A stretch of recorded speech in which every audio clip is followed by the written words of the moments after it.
opinions can no longer be respected now that she's 25. She called you easy, man. I know. I'm still recovering from this. I'm waiting for my salad. She felt guilty. She's going to buy me a salad now, so fine with me. Free food is always good. Astralis will be looking for some food on this game of Overpass because their mouths are left hungry after losing the first map. That's a nice opening kill. Shush will be consumed by a Glock. And there's more Glock action where that came from. Zipex now showing his own prowess. Bit of pre-fire. Not quite getting there with Cadian. Bubsky there as well. So the bomb's being seen now outside Monster. We'll see if that causes a rotation. Only 3 heroic players remain. We can see Tessus hanging out by long. Just chilling. There's still time for a rotation. He does have a shadow advantage. We'll see if he can pop the heads should they emerge in his direction. There are no flashes here, but again, we may see the typical Super Mario Brothers into the bomb site. Press A to jump. Or is it B? I don't know. No, it's apparently it's spacebar, man. Tessus understands this A pressure is coming in through. Doesn't find the first, gotta reload. Cleaned up by Zipex. Now it's a 2-on-4, and Style's already lit. 5. Yeah. You keep the kit, smoke, light armor, I guess. Notes how to shift walking away so as not to be chased. Don't want to reveal their position as they're falling away. This is one of those rounds where I watch it and I'm just like, the Glock is the best gun in Counter-Strike Global Offensive. The P250 is the best gun in Counter-Strike Global Offensive. No, just some of these rounds where just insta-dinks. Heroic doesn't even get a chance to really get some of those shots off. You think the P250 is the best gun in Counter-Strike? It is. My opinion is facts, Lex. I taking notes over here. Damn, Refresh dropped a $300 smoke to hold on to the $400 kit.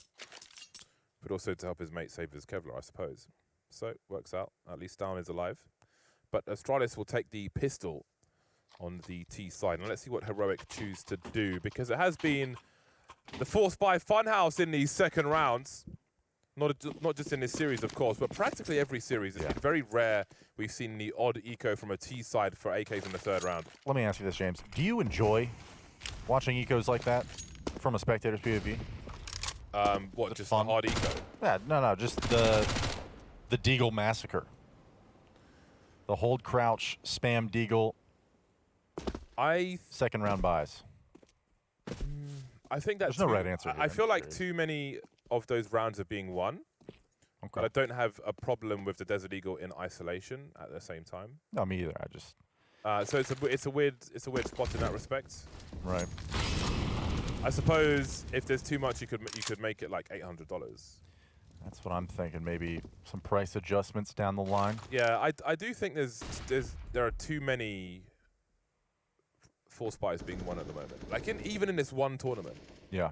Like there are so many being won. It's like, how do you? The weird you thing should have more consistency, I feel like. Yeah, and the weird thing to me, I think, is just kind of how often it happens, regardless of side and map. Right? Like it's not as though there's X map really second buys are really dangerous. It's everywhere, man. Yeah, it's an epidemic of Force buy wins. Yeah, there's just a bit too much variance for my liking at present. I'd love to hear your opinions about this at home. Send the tweets in. Let me know what you think. Well then, 20 seconds for Astralis to convert this round. There's a 4-on-4 as they move into the site, and Cadian Scope will obscure his vision, really trying to buy time for his team and just drop the numbers a little bit.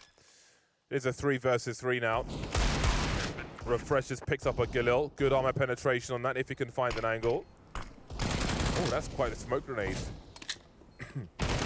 I need to have a notepad just to make notes of things like this.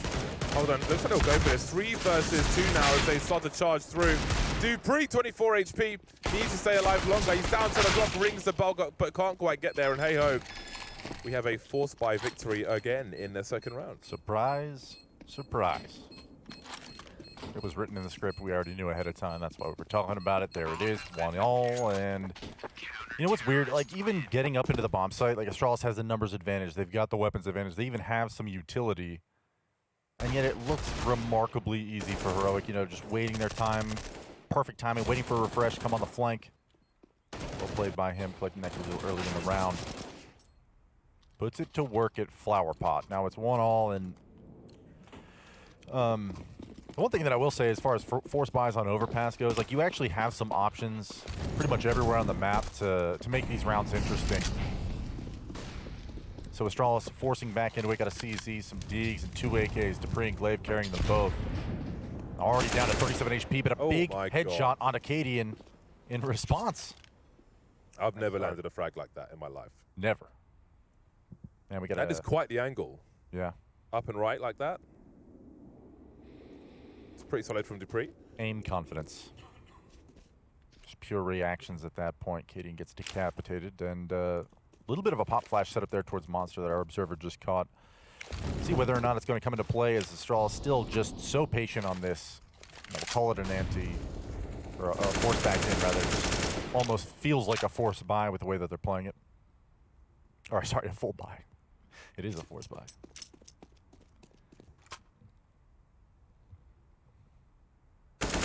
Ooh.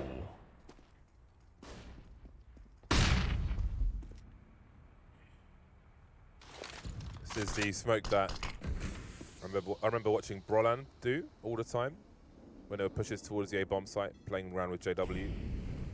Allows him to fight long in isolation or use long as an area to hold as pushes are coming in, which makes things awkward for a T-side. Kind of falling out of fashion to some degree. Either way, the push is towards the B-bomb site. 22 seconds remain, and Refresh is looking for more. Aware that he is being flanked. So many targets for him, trying to really use the bullets the best he can, and that is a great priority frag from him. Forces the bomb to be collected. Tessus has made a step, though, maybe heard by Dupree, creating space for a bomb plant. He's blind, he's on fire as well, Tessus. But he's just about spotted Dupree, can't make the fatal connection. So flames! Oh my god, this man's gone nuclear again and clutched around for Heroic. He is so good. Molotov landing on his head, he's full blind, no stress. Just calmly baits out the peak. When you spam the AK like that, obviously you can't spam through the bomb boxes themselves, but what he's doing essentially is making it seem as though he's fighting, I think it's Dupree's teammate over there from Sandbags, and both Astralis players. Errant peaks from them both. Starts with Refresh, buying so much time for the rotation to even come in. Dropping that bomb on Zipex outside of Monster. Incredible play here from Heroic, and Astralis really did everything right on that force buy back into that round. Really looked like they were going to take it. But Tess is handling that 1v2 so cleanly. Dependable, consistent, reliable. Those are things that, at least in the clutch, you know, we used to preach about Zipex, actually, and Tess has been the, like that guy who just, you see him in the clutch for Heroic, at least as of late. You almost expect that he's going to come away with a win, and Gideon is going to send this long direction early. There's his first kill of the game, Cadian. Looking for a second, but as we can see, distance is being closed. They may not know that Glaive is by the bicycle. That bicycle used to be a stronger spot with certain agents in the game. Hide behind it with a Desert Eagle, and people wouldn't see you immediately. But it was nerfed somewhat. Did enjoy it, though. There's bloody green agents. As a colorblind individual, I struggle. It's an understatement to see some of those camos. Yeah, with Ancient in the map pool now. Oh, God. It's utterly ridiculous. Like, I really want to like whatever the final version of Ancient comes to be, but the color palette, man, something's got to be done somewhere. Because that is my nightmare map right now. Just invisible enemies shooting at me. Yeah, there's definitely too much green going on there. But we can mention that a little bit more maybe in an eco round, because we have a buy round coming through now for both squads. We've got a 5 AK-47s out for Astralis. Refresh making inroads towards Shore B with the MP9 up close. Fast fire rate with that weapon. Many people think it's overpowered. I'd tell him to shut up and just leave it how it is. The CTs need something. Ooh. I think he actually just got his pathing blocked for the 7 smoke. Okay, no, he's just getting it close, climbing it up, and he misses it. Oh. Doesn't even throw it. That is very strange indeed, but the opening kill will go their way. Look at the numbers of views from Astralis. The chain flashbangs are on the way as well. The HE could be a juicy one. Indeed, it will be. Hits practically everyone.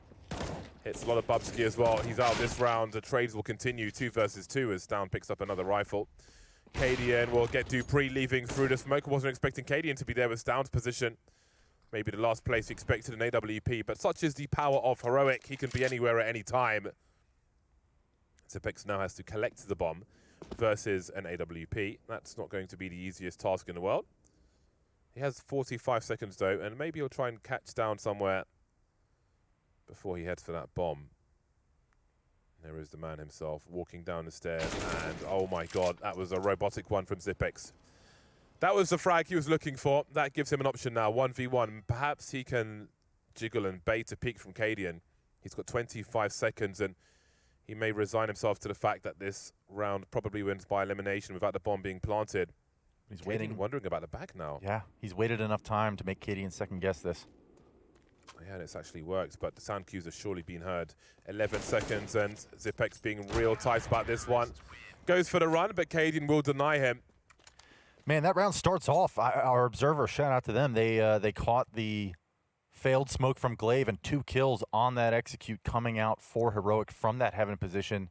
Think about how successful this monster execute would have been had the utility been in place. Tessus would have had to drop out of heaven into pit.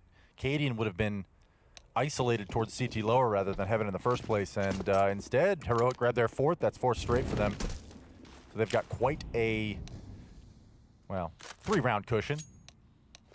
And ooh, maybe a not live round. A lot of typing going on in chat. There is a not live call for sure.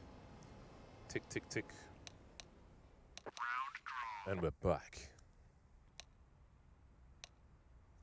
Next time, next season, I feel like we should set up VR in the studio somewhere. Yeah. A segment of people playing Half-Life or something.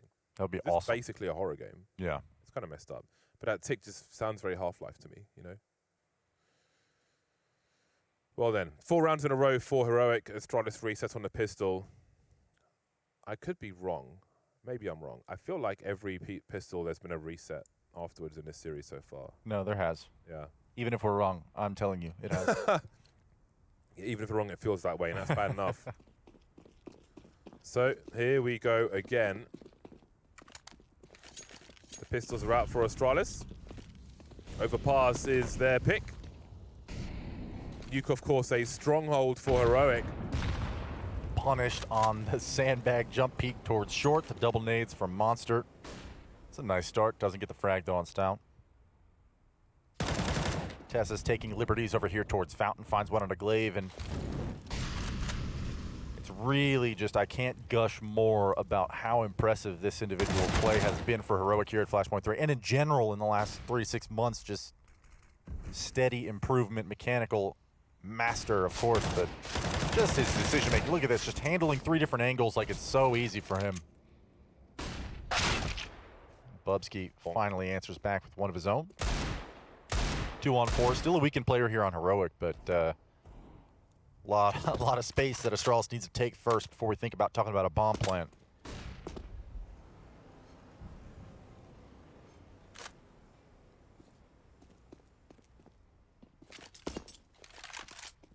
It's down low health. We'll take the AWP, and we know he's no stranger to it.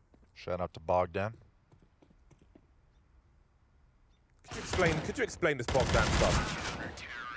For those who are uninitiated, what is this Bogdan stuff? I mean, essentially, it's Bogdan's Law. It's this low player on your team that does not currently hold an AWP, trades with the AWPer for, it doesn't really matter what side you're on or what map it is. You just hand the low HP player the one and done gun, okay? So as long as you're on low HP, you can at least get 1 kill with the AWP before you die.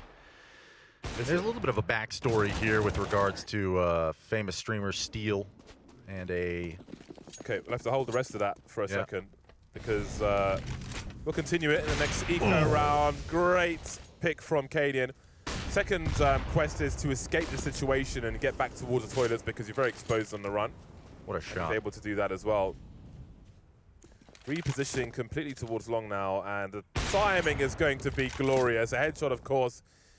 Cadian firing on all cylinders. Pretty consistent sniping as well, and that wasn't always the case which is why it's so great to see. I just can't stop gushing about Cadian at the moment, at how strong a player he is and how strong a team he has.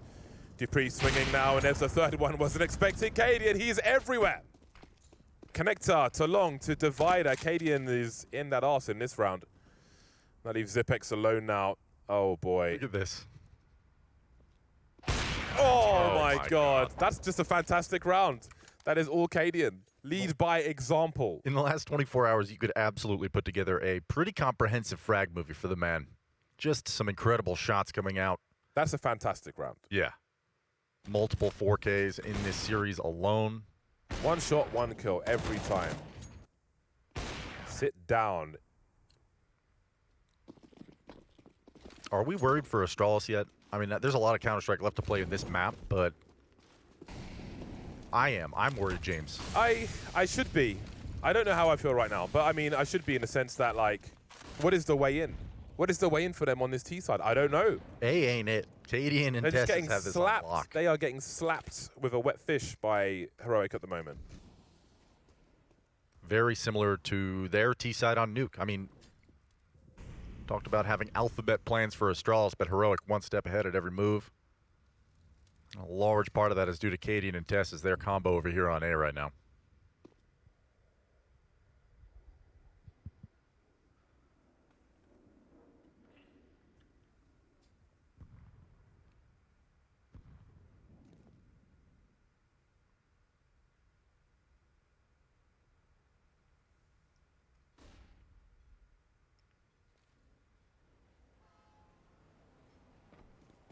Could be a little bit of a B pressure from Astralis, try and draw a rotation with a late long play up with bomb. But this is just, once again, Heroic giving a lot of responsibility to Tessus. Again, that boost is very unique in that the player on top does not need to jump on his teammate's head so he stands. He's already standing. Deep angle towards the barrels, but opportunity is missed. 20 seconds now. Astralis must die. Moving into the B bomb site, they must be eliminated. They've got to force the action here. They need that loss bonus, and they will do exactly that. On rare occasion, you'll sometimes see, for example, a Molotov thrown by, let's say, a CT side, and the T side will die deliberately in the Molotov, just to not give a bigger kill bonus to a different weapon. Very, very rare you see that these days, but here and there, you might spot that and wonder what the hell's going on. Man, 7 straight, excuse me, for Heroic.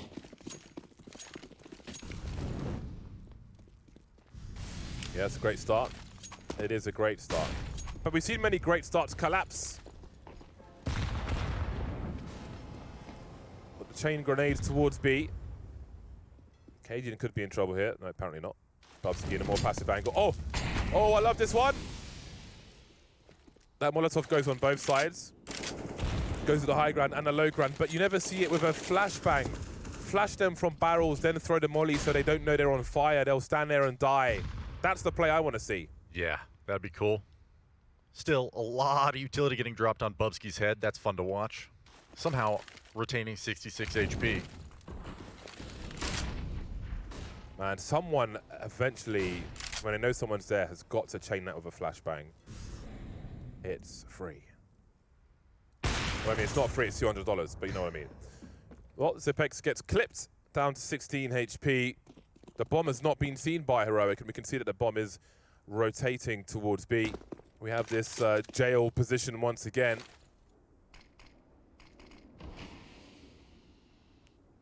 After Freya's birthday yesterday, one person almost ended up in jail, but I think they ended up in hospital instead. More on that at 9 o'clock. The lurk. Look at the stereo frags here from Heroic. We've got problems increasing now for Astralis. Dupree and Glaive have got so much to do, 16 seconds to do it, and they've got a chance. How about this for a turnaround? Hold on a second. Dupree with angles as well. He's been patient, holding with the bomb. Now he's down, suddenly looking for a 1v2.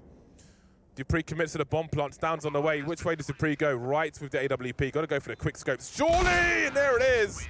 I didn't see that one coming out in a win for Astralis. That was so close. And, I mean, it was really well handled by Heroic. You got 20 seconds left on the clock. Everybody's pressing for information. Tessus wins his duels. You got another one, I think it was Shush towards B. And so you get a 5v3 immediately, but Astralis just barging back into the B site. Trades out all of those kills, and despite this heroism over at Pillar from Cadian, this is Astralis' second on the half, and it comes with a late B execute that probably could have been held by Heroic on another day, but early fountain pressure here from Heroic. This is the first time we've seen this. Whoa. Astralis react immediately, yeah. Yeah, instant response. They realize what's going on, so do they deem that they have a timing? I mean, they may have to go through utility for it. There is the smoke for the balcony, the easier one to line up, and here comes the choke point. It's a brutal one. Well, two players have gone in, and their team are like, maybe we'll just forget about this, but Glaive will try to lead by example. It's a suicide pact. Yeah, well, okay, so it's a beautiful execute. We saw the utility flying out, but only one nostril flash coming out through the monster pipe. Nothing followed up on the right side to handle that wood wall position. And unfortunately, I mean, that's just one of those situations where if you're going to try and barge through a choke point like that, you must layer flashes for that repeak. And I mean, Heroic players, it looks like they've seen that 100 times. It's not like quite Inferno. It's not quite like Inferno where, you know, 3 players are on banana and you go, all right, let's push A. That is maybe the tightest choke point in the game. It must be. Could be. I mean, we saw teams smashing through Squeaky on the last map, but Monster Pipe for sure is so difficult to deal with when you have 2 CT players this close, as demonstrated in this round. My breakfast sandwich was bigger than this. And that's, again, credit to the attention to detail from Heroic. They have a flank, which does not go too far and open the map up to Astralis by getting picked. You can see Stown is just holding still, being very, very patient. Heroic know what the counter play is, a monster play, and they're ready to destroy. Stown just now creeping with so little time on the clock here, trying to bait the shot from Dupree. It is beautiful, honestly. I just can't get over how much they've grown and become a complete team. You think, okay, let's counter them towards B. No, you're not going to catch them off guard. They're ready for it. They have a crossfire set up. They've got the lasers on the heads of the sharks swimming around the pool. They are ready for you, and they will delete you and everything you try to do. The lasers. So beautiful bait setup almost for Heroic. The hero AWP for Dupree. But the aggression from Heroic, the second round in a row where they've really cranked up the aggro here. But Dupree will open up the map for them. And there'll be another rifle to be collected by his teammate with 5 players alive. This is already a huge chance for Astralis to make something from this round. Oh my god, Dupree's just racing all the way towards the A bomb site, it looks like. Or at least posting up for a peek, looking to punish.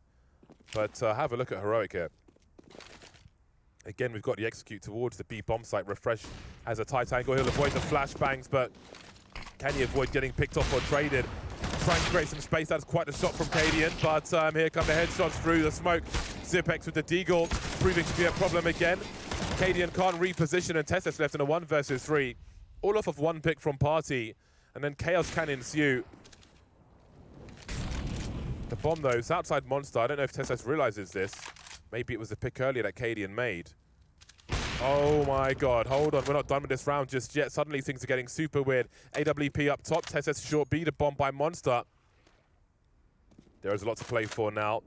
Where does he focus though? Oh boy, straight into the crosshair of Dupree. Once again, the reticle is ready, and Astralis find a third. Nice round from Astralis. Starts out with that Dupree opener towards Fountain, but yeah, I mean, you described it as a, quote, weird situation. That entire round was so weird.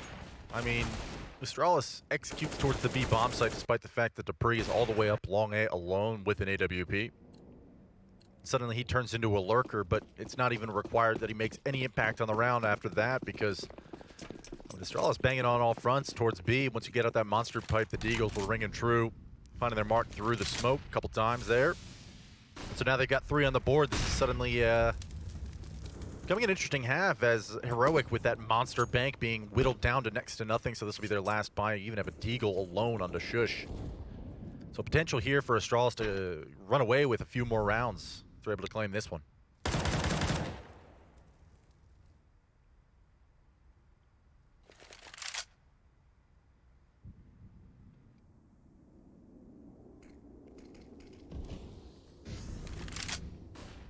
Taking their time, Astralis.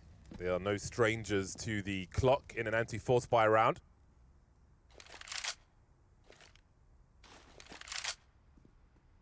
This patience, so careful, but Tessus finds the first and awful, awkward angle for Magisk, it seems, towards Tree. He'll bail right out of there. For the re-peek as well.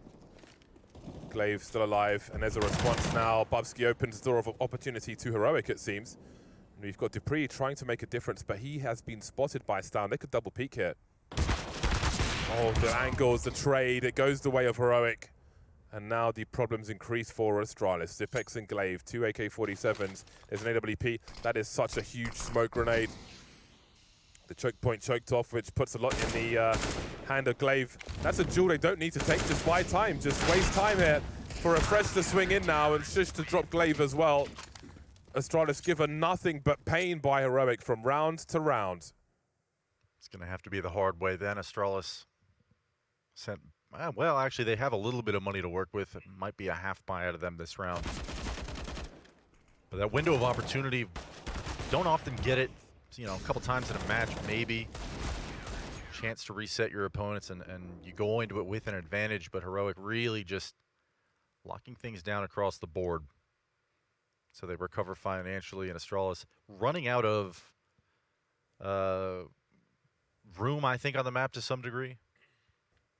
Seems like it's always at least losing one or two when you move towards the A side of the map. Bathrooms has been an absolute massacre for Astralis when they're going up against the op of Cadian.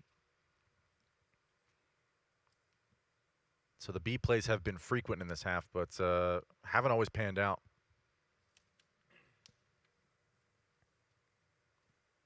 Well, the buy is coming through again for Astralis. Not everybody's got great money on their squad. Bubsky and Dupree with the AK-47s, the Kalashnikovs, dependable weapon. If you're emerging from some kind of watery, potentially muddy situation, it's more reliable than an M4 in many cases. FYI. Less prone to jamming and malfunctions. Here comes that smoke again towards the B bomb site deployed as they wait for the initial grenades to go by. On this occasion, Heroic have got presence towards A, so there may be a chance for Astralis to make something of this round. Perhaps they can get into a post-plant situation. The molly goes into the smoke, and Shush is still here now. May want to stay ducked as the bomb site is cut in half by these grenades. Zipex going fishing with the MAC-10 and eventually getting there. And he escapes as well. That's unbelievable. Tessus so high, exposed for everybody. That is the furthest MAC-10 kill I've seen in a long time. Refresh really fighting for something here. And suddenly it's Cadian alone, 1 versus 3.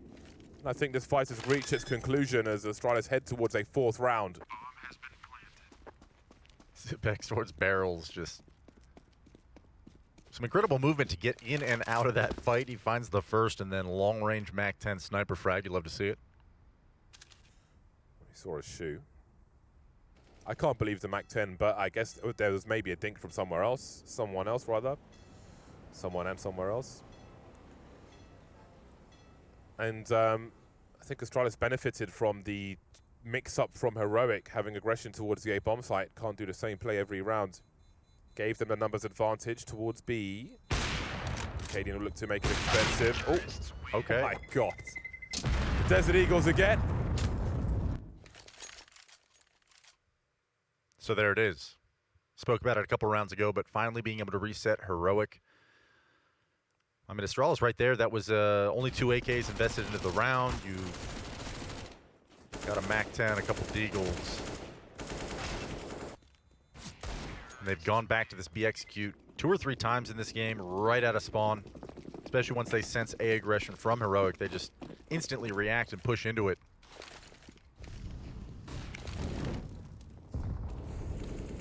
And how, oh man, we'll just leave the mini-map. There's 4 players towards A for Heroic and just Shush over here towards Monster Pipe. Criminally underrated Shush. Thankless task, Shush. Dead Shush, of course. 4 Desert Eagles remain. We'll see if Heroic will throw all this money away on the B bomb site or save it for the next and final round of the first half. think the decision has mostly been made for them at this point. They have lost all position towards B, and the risk may not be worth it when they could concentrate their efforts in the next round to come. More utility and such won't be a perfect scenario for them either. But for Astralis now, they've got a chance for 6 rounds on their T side rather, which in the end may not be too bad. Yeah, that ain't bad. Yeah, not bad at all. It's been a long road to these rounds, but they still give them chance. They give them, oh my God, I can't speak English all anymore. good, man. It's they all still good. give themselves a chance to build a reasonable half out of this, despite the dominance in the fashion in which Heroic have been winning rounds. There we go. They still seem super limited to me in terms of their willingness to take map control, but they're showing that they don't necessarily need that. I mean, you've already got 5 rounds on the board. You know, forget whatever I'm trying to analyze here. If you're able to shove it through Monster and make it work, they have 9-5, already respectable scoreline. And this is one of those advantages of, you know, if you're an underdog in a matchup, I think there is something to be said for starting on the T side of a map. You know, if you're going to have the worst end of it, might as well play out all 15 rounds and get whatever rounds you can so that you don't need to come back on the more difficult side. So that's like just the mark of optimism that I will give for Astralis now, where Heroic throughout have looked controlled and confident. But we just see 4 Deagles and an MP9 getting tested over here from Shush. Bubsky will fall, that's the first. Oh, too many man spraying in that direction, and a push. It seems like it will continue. Stan misses the voice of Flashpoint. And here come the meat shots from the Deagle. There's a rifle to collect. Not sure he managed to run over, but Deagle is still here. The AK will be collected as well. Absolute carnage as Astralis try to force their way through, but the police will not allow them. Deagle spam for days, just... Oh, that's a nice shot from Glaive, but he needs a lot more than that. Opening kill for him in the round, and he needs 3 more. Caden on the flank. He's got the sound cues, and this one should be gratis because Glaive cannot defend himself, stuck on the side of the wall. And indeed, it will be 10 rounds for Heroic at half-time. Astralis have an uphill struggle on their pick of Overpass, and it continues after the break.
Correct your posture, people, because the game is resuming. Drink some water as well. I feel attacked here, man. Okay. Setting up. We're back. Indeed we are. Big pistol round coming, and Astralis need this more than a Heroic do, that's for sure. They have half the score. Heroic with 4-man on road towards the A-bomb site. Refreshers keeping an eye on things with a P250, and again, a Super Mario Brothers or your jumping game of choice. Let's not be too biased here. Continues on the long position. Down goes Magisk. He sees the bomb as well. And that means rotation for Astralis as they are blind on 8. The headlights are off. Zipex and Dupree will be towards the B-bomb site. Sounds in connector now. Very hopeful shots through the wooden panel with the USPS. Can see Dupree hiding by the barrel. There's no flash or anything like that for the Astralis side. Down goes Zipex now. And Bubsky will look to take position in the meantime. This is almost one of those around-the-world plays. Cadian just creeping on the A-bomb site. Got to win a duel, though. Glaive knows what the urgency is like here, and there's a swing. Bomb spotted at the front of the site. Will they dare go back again? It will be a long rotation for the remainder of Heroic, and it seems they will frag out. Up close now. They've got more bullets in their magazines, but it won't matter because the headshots are raining in for Astralis, and a CT pistol is theirs. That's a hell of a hold from Astralis, really. I mean, Cadian had read the situation perfectly. Heroic doing the, you mentioned the around the world, going back down connector towards B. Astralis followed suit. But Cadian taking so much ground. Really, that duel between him and Glaive, the two IGLs duking it out on the site, that had huge ramifications for the outcome of the round. I mean, as soon as Glaive gets that first kill on Cadian, he knows there's no other teammates for Heroic close. Gets information and just really delays their ability to push into the site. So fountain control for Astralis is the name of the game here in the second round force buy for Heroic. Proactive approach from Dupree. See whether or not Tessus sniffs this out sooner rather than later. What the hell's going on? Man, that was insane. I've never seen that before. Just being the decoy. No, like he was stuck. But yeah, he was the expendable man, I suppose, in that scenario. Yeah, if you bounce your head off the top of a doorway, you basically get to your movement resets to where you can jump away right away again. Oh my Goodbye, man. God! Oh, I can't. I don't think I can cope with that. You had to have heard that, right? Oh man, I feel so sorry for him. Oh my God, it was so loud as well. He probably jumped out of his chair. We'll see if Astralis can hold on, but I'm still recovering myself from that situation. Zipex could still clutch this. He could. 2 of the 3 players low. I don't know that he'll go for it, but if he does, then who the hell knows? Wondering what's going on the A-bomb site, but a bomb is headed towards B. James, this is wild, unprecedented, and undocumented situations like this have never occurred. Second round force buy win Never seen for Heroic. Never seen it. Unheard of. Wouldn't know anything about it. I mean, you got a kit, you got some nades, you got armor. Can we get some candles in the chat, please, for that boosted kill? Because, my God, that probably took a year off his life. Press F to pay some respects. Who was that got wrecked? Bubsky, I believe. Oh. The moment he looked away. The moment he looked away. Timing strike. It's like he's walking down the street and a car just landed on him. Don't see that every day. My God. Oh. Well, I'll have to come to terms with that now, as it has been made history. So we've got 4 second round wins, we're saying here. The force buys are real. And again, we said that it was must win for Astralis. But this is worse for Astralis because it puts their loss bonus in the bin. It takes longer for them to recover should they lose this round as well. Double FAMAS, that's never good. And the 3 Desert Eagles for the Astralis squad. They are ill-equipped to defend this B-bomb site, or much of anything, to be honest. I'll start with 2 players towards A, towards Party and such, but they are already retracting towards the site. Like they're on string. Hello. Glaive spots a little something. Fadeaway flashbang is very strong indeed. But what will the hold be like? Again, the smokes can cut the site in half, and that can slow things down. We've got the chain flashbangs from Heroic. See the smoke from Glaive, but Heroic are moving away. They have 0 map control, but again, they are just not afraid to make decisions. And those smokes being up really, like Astralis don't really know what's happening just yet. We are seeing a rotation, though. Yeah, they're getting denied a hell of a lot of information. Of course, Dupree in a panic is already, fleeing back towards the A side of the map. But the silver lining here, James, is that you've still got a few smoke grenades and flashes to work with for Heroic. Yeah, you don't have map control, but this has to be a gamble call out of Astralis, just a full commit. And actually, that's early info. Good job by Dupree to get that. He's still peeking. Oh, dangerous game. He must have seen the bomb on long now. That's got to be a full rotation. Magic's creeping. He could be instrumental now. If he stays alive here, it limits where the bomb can be planted. He hears the flank on the way. There's the first one. Not ready for the second, no, but the bomb's on the floor. 20 seconds left, and this rotation may just pay off for Astralis, but Refresh is on the way himself. Down to the Desert Eagle now. No.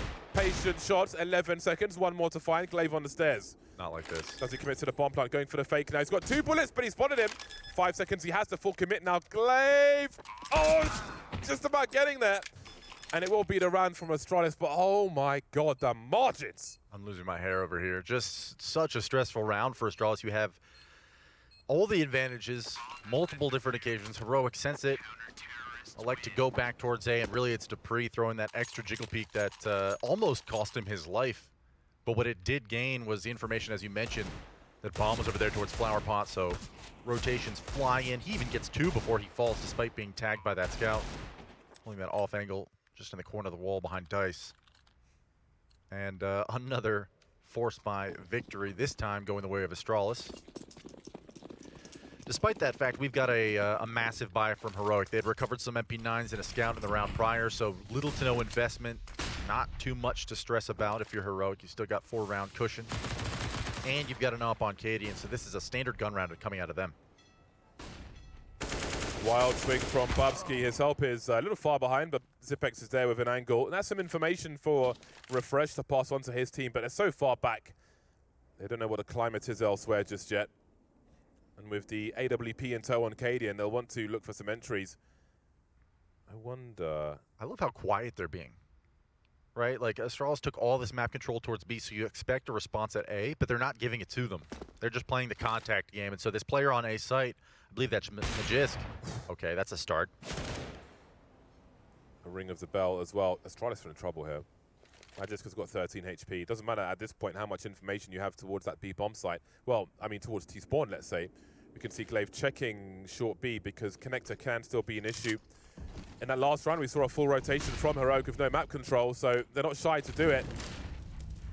The execute towards A will begin. Zipex now trying to play crossfire with his team, but got to be real careful about these fights. You can see Shush looking for the trade fragger, jumping over now, loses the first duel, but Tessus is here, and that's always going to be a problem for Astralis. Glaive with a great angle, making it a 2 versus 2, and the rotation is on. Holding position for now, 20 seconds. Oh, Caden's going to offer the full fake, actually. We've seen plays like this before with 2 players remaining, but will both players exit? Magisk is on the way. Oh, he's missed a kill, which gives Magisk an option, maybe. The bomb being planted on the A bomb site now. Does Cadian start rotating? Where does he go? Magisk popping up, playing the headshot angle. Smart from him. And Stown falls back. Cadian has angles on the bomb. Heroic, a master stroke so far, but can they pull this one off? There is a smoke for the bomb. There's no defuse kit on the 2 remaining players. Starting to creep in now. They know they're in trouble. They have to know that Cadian's creeping somewhere. The bomb defusal starts. There's some tagging against Magisk. He's got 11 HP. Still committed now. No bullets yet. 3 seconds to go. He's still on the bomb. They've got the wrong angle. I can't believe it.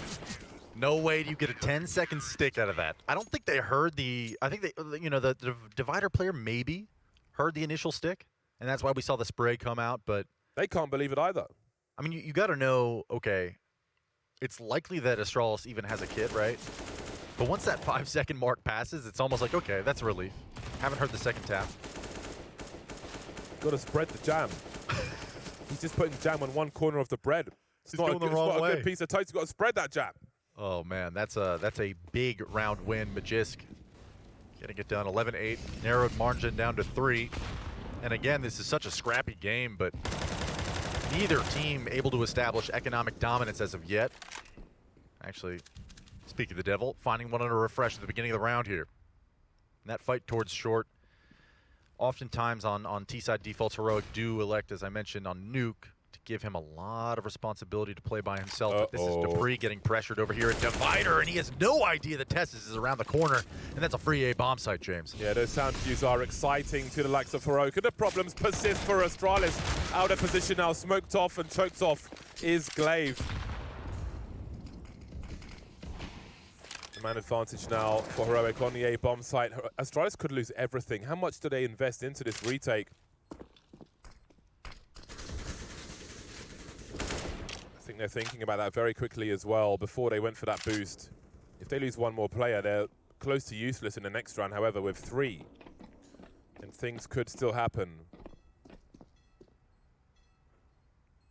And you can see Heroic seems to realize immediately. They're so on the ball, it's absurd. Somebody should do an entire YouTube series about how incredible it is to watch Heroic play the game. Just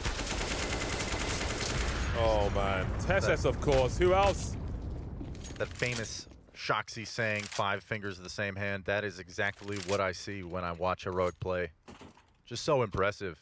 And I mean, it's down over there at the front of A bathrooms, who recognizes, okay, point of contact just fell. That was Dupree. That was the divider player. That was the guy holding A bomb site.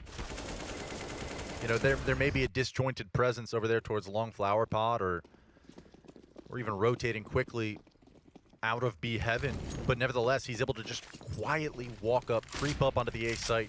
And Astralis have no idea that they've already lost the round before it even really begins, and their money is finally gone. But Dupree finds the first here.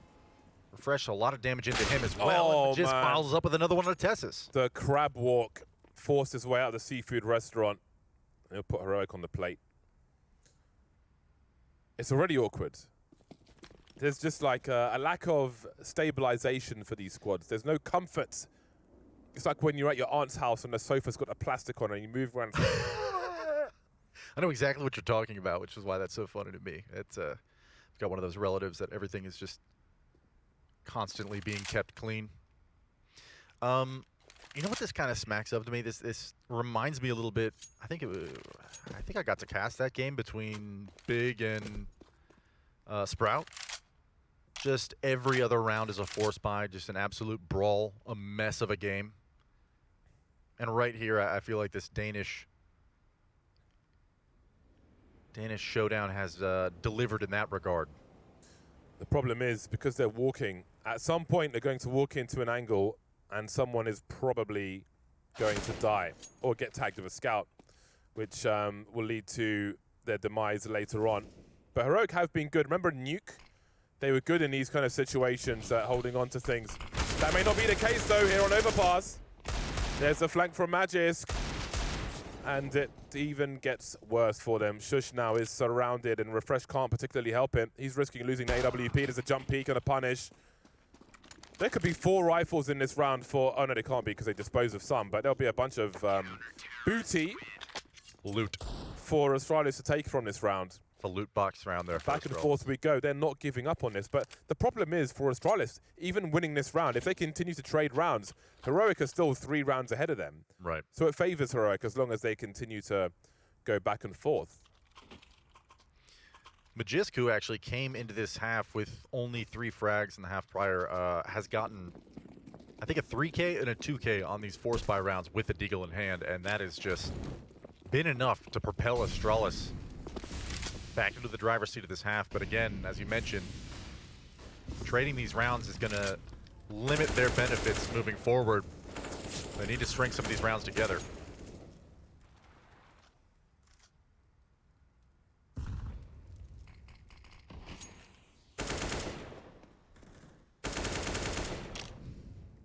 I'm interested in the toilet setup from Astralis. Dupree and Magisk, you can see the pixel angle being held here. So if they walk past, then he may go for a more impactful situation. But the rotation will be long, especially with Tessus lurking with a Desert Eagle in the party position. So should the push come through, then interesting things will happen. Oh, that's been heard. Oh, there it is. I thought he might fall off first, but no. Stan will get the opening kill. Again, Astralis are stuck towards this A bomb site, and they're not moving just yet. And maybe they won't if the execute comes through. Tessus wondering, so is Magisk, though. His helmet's been spotted, but can it be popped? Either way, he'll try to just entertain him, just keep him there. But Heroic seems to be moving away from B, maybe. They've got 33 seconds, however. Tessus has been dropped, and Cadian's suggesting some audio cues towards the A bomb site. But the smoke will go up for the balcony. That's an important kill. This one's looking a little labored for Heroic as time starts to run down now. Moving into the site, Zipex has to be dealt with. The shadow spotted. Look how much time he's buying just by going as deep as possible and exposing Heroic. Chasing Zipex exposes them to everybody else. He died on his sword for the team. And Heroic finally get another consecutive round. You called it, man. I mean, just being able to give his teammates an opportunity to. Well, he doesn't necessarily get saved at the end, but what it does is just deny Heroic a lot of space. Makes them chase him down. Would have been negligible damage with the scout in hand either way. So Heroic forced back into the pits. I mean, they're broke here. 5 players immediately flying towards Monster, and we may get just 2 pop flashes out here. This could be a quick one, James. In they go, Bubsky blind. Zipex here to help from the barrels, falling back, getting a drive-by by the Glockers down. Bubsky still alive though, and still delivering. That bomb goes inches closer and closer, and Glaive will post up as Bubsky's low. Smart stuff, nice exchange. Stound's got an M4 somewhere. Magic's deciding where to throw his HE grenade, and he is ready for Stound at the same time. That's a big gun taken away, and Testes will drop soon after. Astralis now 1 round away from Heroic's score of 12. Yeah, this is turning into a tight affair. And that's 3 straight for Astralis, a few rounds in a row for us as well, where we've mentioned, well, they've got to do just that to build themselves a little bit of a nest egg moving into the later stages of this game. Heroic, I mean, this was looking in hand at maybe following the conclusion of the second half, you know, almost written in the script, forced by a win. Another fast B play from Heroic, and immediately Zipex falls. Oh, this is bad for Astralis. They've gone for a big push towards the party position. They are very OOP right now, out of position. That's going to give great post-plant spots for Heroic. And that's the round. That 3rd kill has to be the round. And at this point, they're just trying to hold this position to have somewhere to save. And again, just like Astralis did on their T side late on, picked around towards B, where Heroic had a focus towards that party position, and they'll do exactly the same in this round, Heroic. Just as Astralis start to catch up with them, they start to pull away once more. Oh my goodness. Like, you want to definitely get this op out of the hands of Dupree. Refresh does so. It's a little bit upsetting if you're an Astralis fan, because, yeah, you do want to try and drop as many of these AKs and get them out of the hands of Heroic if you can, as their economic situation just gets better from here on out. But maybe a little bit of an overcommittal there from Dupree. It does cost him the op, and luckily they're able to rebuy back into this round. Actually, 2 ops now. Maybe the dual-wielding AWP threats will be enough to stunt the pushes here from Heroic. But yeah, I mean, as you mentioned, that was an early A presence push from Astralis. Heroic didn't even need to read it. It was a rush from the start. Zipnix just had no help towards Monster. Now he's getting shot in the back from Glaive, from Refresh. They just want him out of the server, James. But 13-11 now, Heroic. 2 rounds separate these 2 teams, and they have full control of this game right now. Got the mollies to take the AWP angles away. Dupree goes ahead though, but you can see it spreads and forces him into the open, but you can see no one's peeking just yet, and he can retain his spot. So the smoke is for the inside of the toilets to take the AWP angles away. And the molly for Divider is the second one. Needs to learn that molly jump throw. So many nice nades in this demo of this series.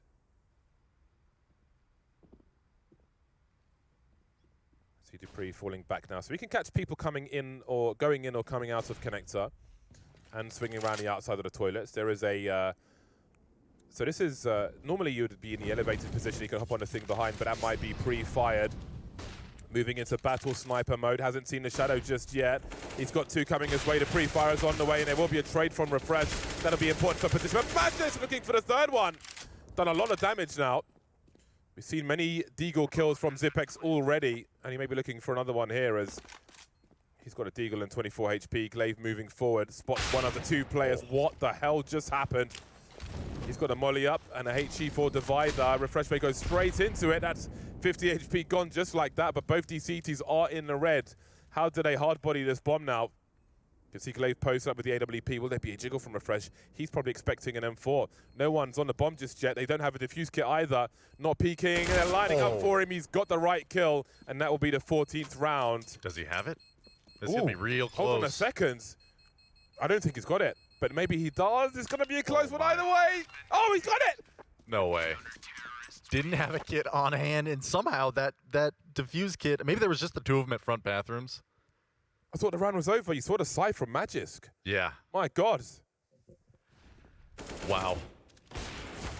Dupree really just in a bad way, but Magisk somehow getting two makes this retake all but possible. And somehow, from the claws of uncertainty, Zipmix rips that one away. And exhale. Yeah. Take a deep breath, y'all. Let the blood flow through the body. So many narrowly won rounds in this half. Mm-hmm. Just when you think, all right, Heroic are pulling away for a 2-0, Astralis hang on. They've got their hand on the edge of the cliff and they're trying to pull themselves back up from the brink of destruction. They've got most of the rounds in this half, actually. Might not even feel that way, the way they've edged some of them, and how both teams have been on the back foot in terms of equipment and so on.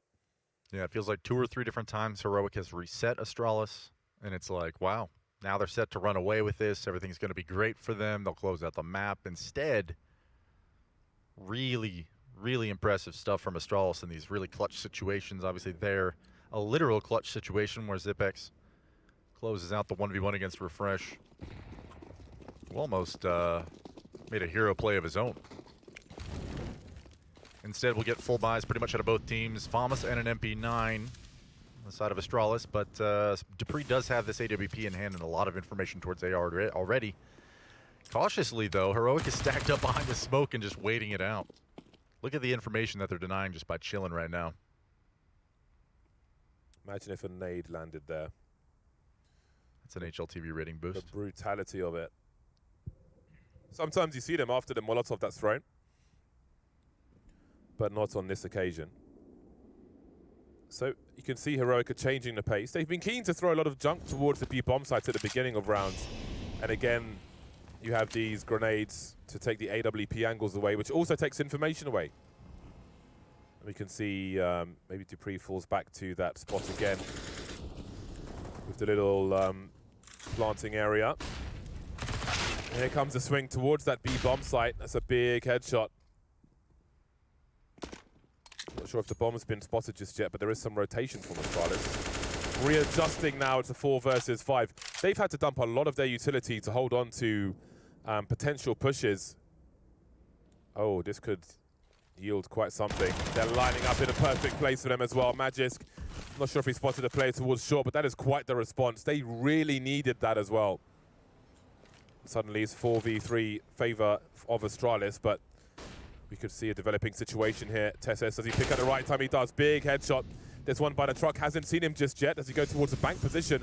Bubsky focusing on the front, taken out from the back. And once again, it swings in favor of Heroic. Zipek saying hello. Tesses staying silent. They've lost position, Astralis. Their money's in the bin as well. Was looking so good in this round. With this space being taken by Tessis, I mean, that is, yeah, this is a save call for sure. It'll be 14-12, Astralis on the brink and just teetering on the edge. Yeah, they're getting pushed off, it seems like now. Not a lot of money to work with in the closing rounds of the half. So if you can save these 2 M4s, that'd be fantastic, but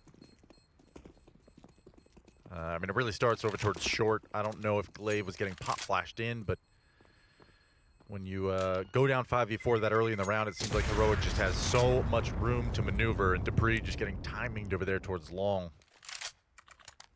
And yet another round. I'm sure one of these teams wants back, and that's I can't believe beautiful boost. That happened and they still, like, it's not even that they still lost the round, it's that it just turned around so suddenly once again. It's a really tight game between these two teams, very well matched at the moment, I think, on this game of Overpass. But Astralis are running out of rounds to lose and then trade back. That much is clear. Heroic have retained this lead for a while now, and they have extended it to 2 once again. And we really are getting into the the arse end of Astralis' economy. If they lose this, it's match points. So there is a lot of pressure on this one round for Astralis. And we can see that pressure on the cameras now. Dupree 4x3 black bars, even with the webcam. It's tough to say this, but honestly, you've won so many Deagle rounds, not only just in this half, but in this series. It's no wonder to me that they're going to say, okay, we got these two M4s. We're going to invest back into this round, but... Wait a minute. What? He didn't jump throw the smoke. He just You mean he didn't mean to smoke the middle of B site? No. Unfortunate. Failed monster smoke there.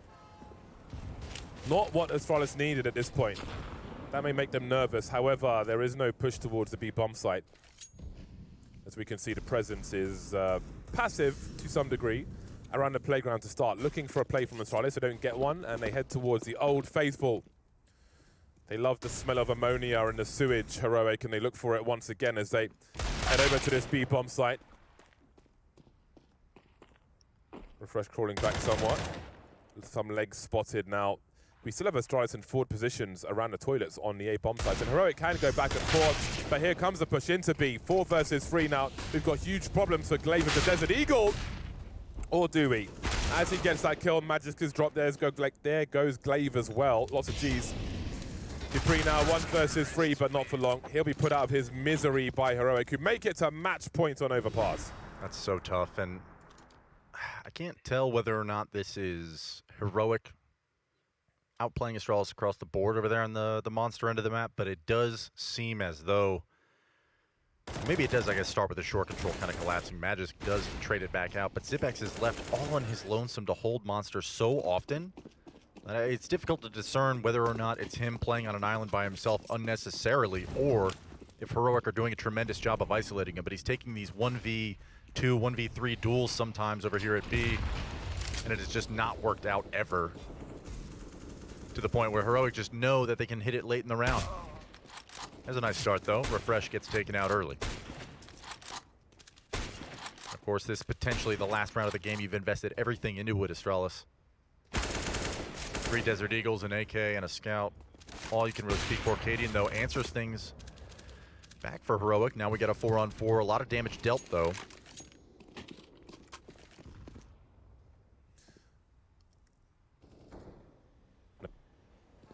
Well, it's getting awkward again, isn't it? It's getting awkward again. This is Freya taking a shot, levels of awkward.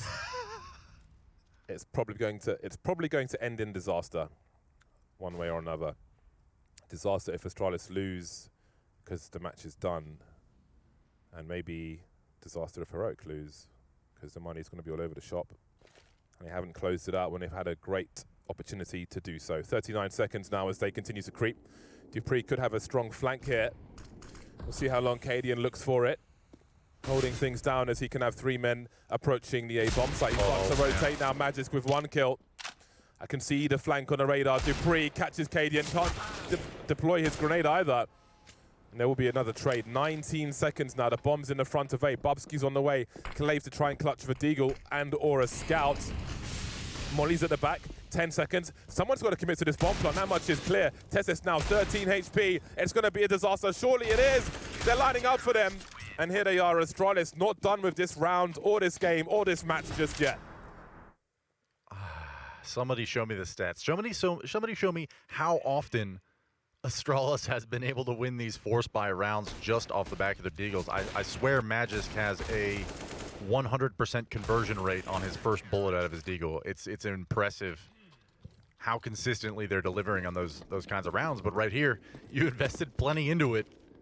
Okay, got to make it work now when it counts. Ooh, it's another lineup. They were done with the round, of course, because they converted it, Astralis, and they will take short B as well. They also have aggression towards the fountain area. You can see the boost from Heroic. Yielded nothing on this occasion. Now what do? They don't have any map control.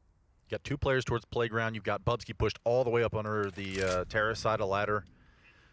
And Heroic don't know it yet, but they are walking straight into a hornet's nest over here towards Fountain.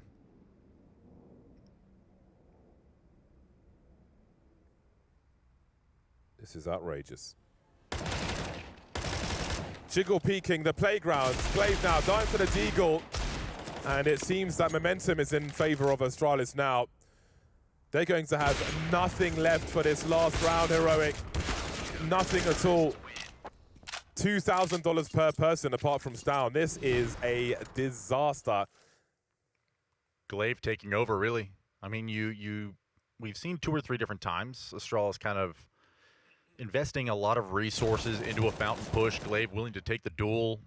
Kind of a dicey one at the edge of the smoke, but this is just beautiful footwork, maneuvering out and back in again. And handling that choke point really well. Obviously, you can knock your head off the doorway, bunny hop in, but you're still going to get wall banged consistently.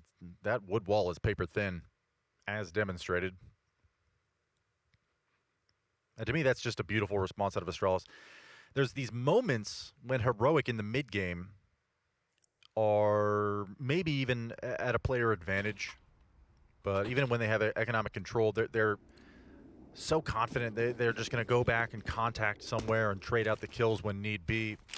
But Astralis had insurance, 3 players all containing that ladder area, and this is Tess coming through that fountain molly, looking for an early challenge. He won't find one just yet, but he's swinging towards bathrooms where there is 1 player at Divider. That looks like maybe the easiest and most consistent incendiary towards T-Ramp. Clip it. Fastest one as well. I'm downloading this demo immediately. There are so many grenades to like better lineups or ones I don't know to learn. Mostly better lineups. Quick peek from Magis. You can see he doesn't fight to the death. He's looking for information. It is early in rounds of this series on Overpass. No over rotation required.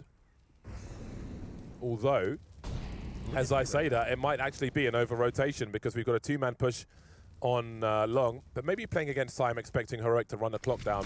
They can start a flank. We can see a take of short B in the meantime. Well, Dupree's going to have it to do. 4 Desert Eagles versus the AWP. Does he go deeper than this? We see the grenade start to stream in as he falls back. That's going to leave Zipex on an island to some degree. He actually has some help from Bubsky now, but how do you re-pick that angle? He's got to fall back. 34 seconds and it begins. 3 versus 2 now. Heroic, surely not. Tessus with the information peak. He knows one's short B. He doesn't know where the other one is. They're both in the same position though, and they're rotating towards A. How about that for a hard read? The spray almost catching somebody, but not quite. Glaive racing towards the A bomb site. They're against the clock now. They've got a plant for CT. We still have one on the B bomb site. Magisk has a kit, but he's on the wrong site for now. Glaive on the way. He has an incendiary. They only need 1 bullet to kill 2 of these 3 players. There is so much at stake here. Down with a massive headshot. That changes everything now. Magisk in the clutch. He knows only where 1 person is, which means the trade frags might be here. Charging to the site. There's the first one. Refresh up close now. Doesn't go around the corner enough. That's going to allow a crossfire for the remaining Heroic players. Touches the bomb. Tessus on the low ground by the stairs. And Refresh is creeping as well. There's 1 more to go. Can he find him in time? That bomb's almost ticked. I think it's too late now. Tessus just has to wait like 1 second, and that's a wrap. Oh, Has man, he got it? almost. Surely he hasn't got it. So close. What a great effort from Astralis to really make it hard. And you can see the pop-off from Heroic. They will do it into just about, and boy, did Astralis make them do it the hard way. GGNT almost getting it done there towards the end. Valiant effort, but a really terrific mid-round call from Heroic just to go up connector and sprint towards A. Glaive on the long flank gets out position, outdone 16-14. Heroic take map 2 and the series. That was a banger of a match. That much is true. I think people were expecting that, and boy, did it deliver. What are your takeaways from that, briefly?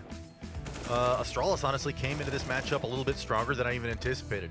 Heroic looking pretty good on Overpass considering. But it seems like Astralis still has some work to do to refine the map pool and be competitive on all battlefronts against the the domestic counterparts of Heroic. Freya Spears, were you as entertained by that series as we were?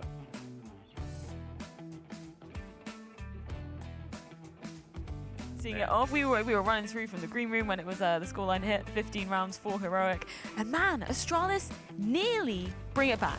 That was a bonkers match. And that last round was really cool because it is exemplified a couple things from both teams. Like Glave's big rotation around was supposed to be really tricky, but then Stown one step ahead, holding the other side of dice, and people might be like, oh, that's obviously the best angle, but most people would not expect a long flank from two players who were just on short B moments ago. Glaive did the exact best play possible, not coming up bathrooms too quickly, and they even avoided the plant to make sure bathrooms wasn't obvious, and Stown was just like, as long as you're bank, I can hold on to this, and it was just like, it was like, you know, it was like 2018 to 2021 CS. You know what I mean? Like every little bit with Heroic. It was crazy.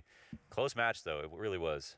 Yeah, Heroic just, in those super tight moments like that, I mean, both teams actually were pulling off some kind of miraculous rounds here and there. The Deagles from Magisk, the Deagles from Heroic. It felt like everybody was lethal regardless of the weapons or utility that they had. It shows just how deep both of these two teams are. Yeah, they really had a lot going for them. And at first it felt like it was going to be a wash, totally. So credit to the resilience from Astralis, but you could tell there was a lot of positions where Heroic were very clearly aware of the exact plays that Astralis were going to make, especially in some moments where there was the bathrooms guy fighting the balloons guy. Those were really weird situations between Magisk and Tess's. And then there was another round where Dupree was hopping bathrooms by himself, and Tess's walked up the outside of bathrooms and then just swung on him on the inside of bathrooms. And that's not a kind of play you would make in a pug or a scrim or versus a team you don't really understand very well. They risked a lot with that peak, and he knew that Dupree was going to be holding a certain type of angle. And from our perspective, I don't think there was that much information. So hard to know where the read came from, but clearly these teams were very ready for each other before the game started. Yeah, incredibly well prepared indeed. And something that Lex was bringing up as well, the fact that Astralis managed to bring it to Heroic so convincingly, right? I don't think, sure, it was their map pick, they did lose out so closely, but I don't think anybody really expected, looking back, especially at the DreamHack Masters game, for both of the maps to be this close.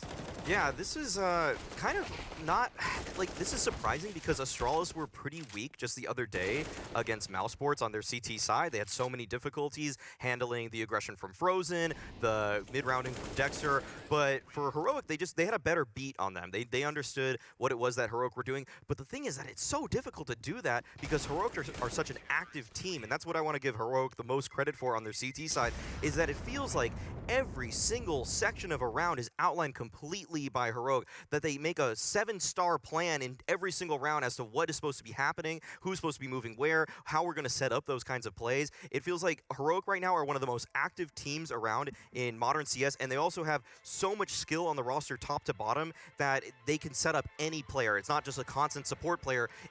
Sometimes it's Tessa setting up Shush, sometimes it's Shush setting up Stown. Like, it goes all over the place, and everybody is so ready to adapt to every single role all the time. And when people today talk about how maybe CS doesn't have as many defined roles, I think you look at a team like Heroic, and yes, they have some roles. Like, there still is an anchor, there's still an opera, there's still a leader, but the fact that they can just switch in the middle of a round to exactly fit what their team needs is what makes this team so deadly constantly.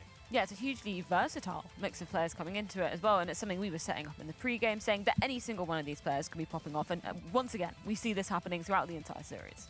I think there's so many similarities between them, and of course, a team like a Heroic is building their brand off of the back of like a really strong era from Astralis and how much work they put into developing the game, but they're cutting edge in the sense that it feels like they just have more energy than Astralis to, like Maui mentioned, to keep the energy so high in all of these specific situations throughout a match, throughout a series, throughout a best of 5, throughout a tournament, and that's the thing. It's just that, you know, right now you got to work harder than ever to get every little advantage, and there's not many teams that are, you know, going to be able to keep the grind up on top of keep that that level of communication at its peak for that long, and you can really see it. How the way they're transitioning between setups, like Maui pointed out, it's like them and Gambit are pretty much in a league of their own in that regard. Well, let's put a specific situation under the microscope a little bit. We've got round number 7, which you picked out, Maui, from the first half of Overpass. So what are we delving into here?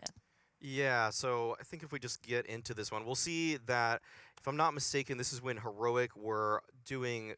we're having a really solid CT side, and what we're going to be looking at mostly is Cadian's perspective and how mobile he was this game, because it goes to show that he's the in-game leader for this team, but Heroic are not sacrificing any firepower with KDN at the helm of this roster because he moves into connector early on to find the first pick, moves all the way back to long to find Magisk, who's trying to catch a timing perhaps, not thinking that KDN would move all the way around like that. And then KDN repositions to Divider at this point where he is joined by Tessis, and they're able to deal with this this threat in Dupree. All around, just so much mobility from Cadian, and it's impossible for Astralis to find the exact angles, the right fights to actually stop this man. He was in tune with virtually every timing in this play. There's, I think it was 4 op headshots in this situation.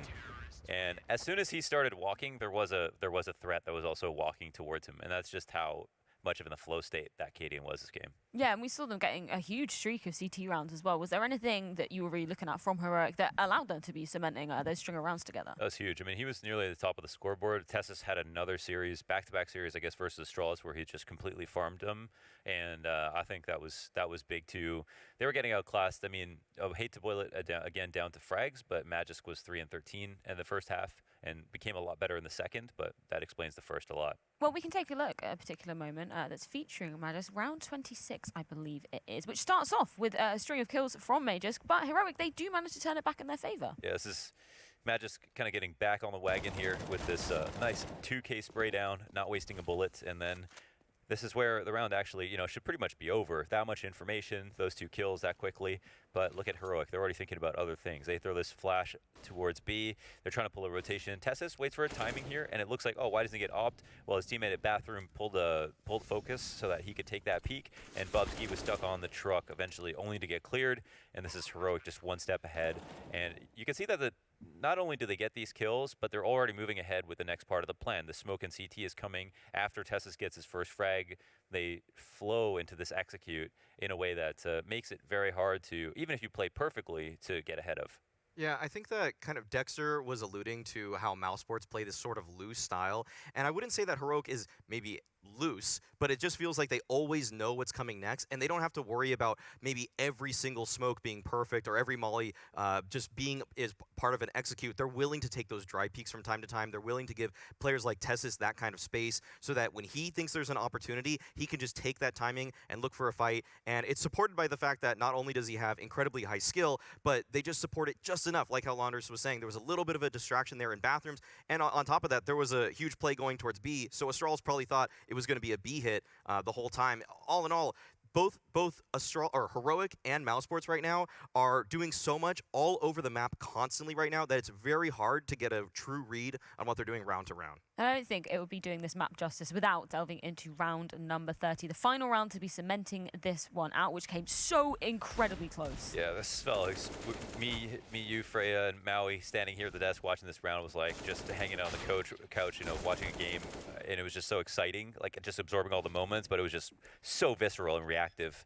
And the B hit comes in, and immediately we're like, gasp, because they pull this rotation. They agree to it instantly, 20 seconds left. They don't hang out to fight, and they run back to the A site. Now, the timing is very clear for both sides, but Glaive says, all right, that's the only next-gen play I can make, and let's go around to long as fast as possible. And sometimes the T will rotate here, back up into long, and Glaive could get that kill, but instead he doesn't see anything, but he gets info on Bank, and this still is a very nice round for him, where he's still ahead of a timing. But Stound's already watching the long peek, the instant headshot, just to show him that he's one step ahead of someone who's usually one step ahead.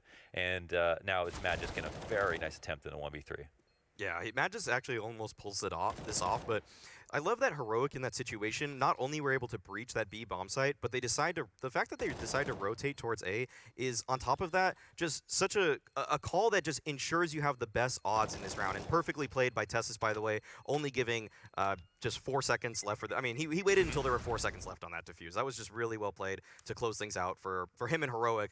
But the thing is that Heroic, they always want to play the best odds possible in situations like that, where you could have planted on B. There was a case for that. You could play it from heaven, but they wanted to get the most positional advantage that they could in that situation by going all the way up to A, and it paid off for them.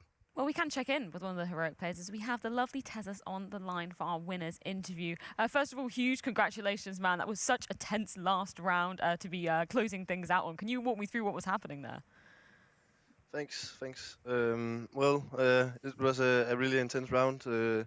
Cadian said to me in the start of the round, go away and see if you can get a timing. And I was out picnic, tried to like walk up, but then I got spotted, and we just went into B through short.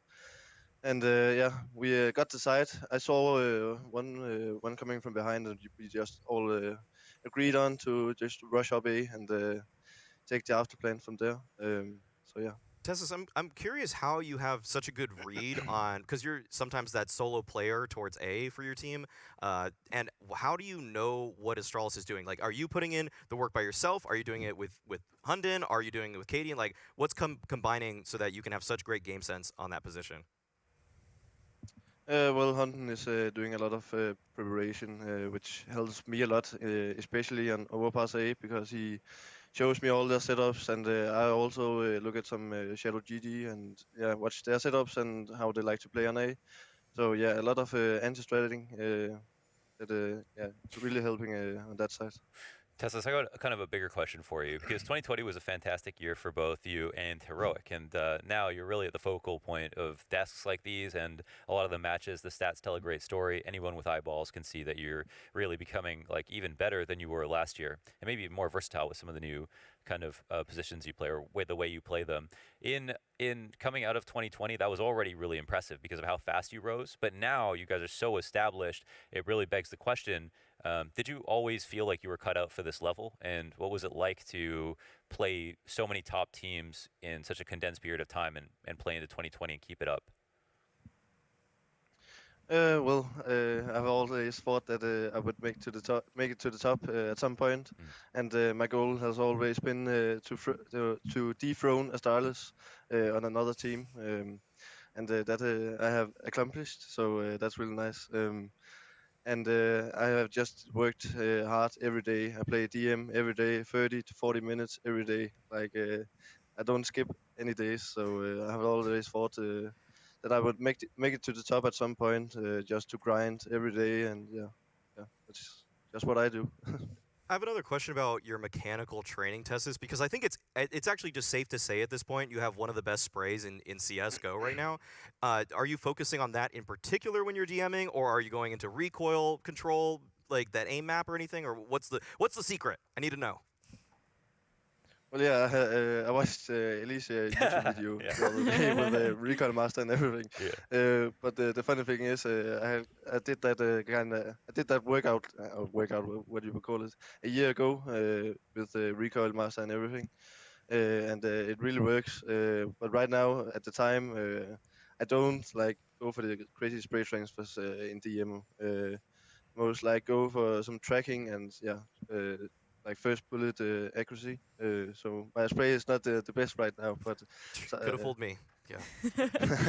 Tessus, when we were talking to Cadian yesterday as well, he said that he feels like one of the reasons why we've seen you really rising up in terms of your consistent results personally as well, is because you felt more comfortable in the team. You're sort of chipping in with your input a little bit more. Have you felt that? Is there any reason why you've kind of been feeling more comfortable with the team recently? Well, everyone is just really friendly, and everyone can take banter, and yeah, They buy you everyone is baked just. goods. He told me that. He told me that yesterday. Yeah, that's a funny story. Yeah. But yeah, I just like everyone, and yeah, just everything is just much nicer now, and I can just be myself and like evolve much more like I'm doing right now. Was there any fear for you between the two last roster changes and now when you were switching over and like having to do it with the new team? Well, the first practice we had together with shoes and refresh, we lost like 25-5 or something. So at that point, I was quite kind of nervous, but it luckily worked out really good. So yeah, that's great. Well, very excited to see more of Heroic as we delve into Flashpoint 3. Thank you so much, Tessus, for your time. I hope you got some cake to maybe celebrate that win. No way. No way. Yeah, wasting his money on no cake.